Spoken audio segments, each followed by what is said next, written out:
présente le jeu Math-Road qui permet de retravailler sur toutes les notions vues au collège en mathématiques. C'est un plateau circulaire. L'idéal, c'est de jouer à 4 joueurs. On lance le dé 3, on se positionne sur une des cases, là où on veut, là où on peut. Et ensuite, on doit piocher une carte action. Donc, il y a plusieurs cartes action possibles. Ici, par exemple, c'est Battle on Right. Ici, Battle on Left. On a aussi du For You. Enfin bref, pas mal de petits défis à faire. Et donc, par exemple, là, je mets mon adversaire de droite en duel. Celui qui réussit le premier remportera le point.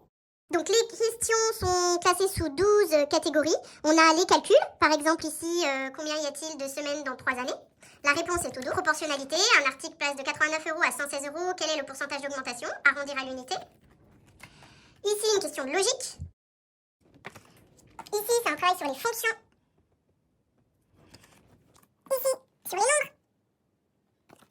Là, c'est l'espace. Voilà le type de carte.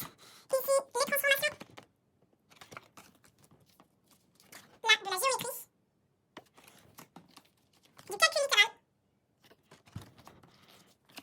Stat ou proba. Donc à trouver l'étendue.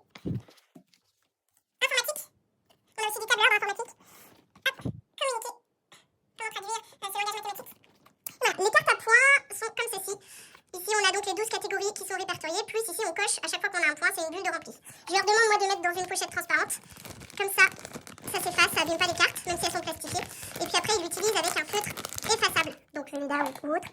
Donc voilà, à chaque fois qu'ils ont réussi une catégorie, ils cochent à la fois la catégorie et le point associé. Donc voilà, la pochette transparente permet aussi de faire toutes les recherches dessus pour pouvoir répondre à la question. Il y a près de 600 questions. Je travaille aussi avec juste les cartes sans le plateau en début d'heure pour faire de la réactivation de connaissances. Je donne une carte à chacun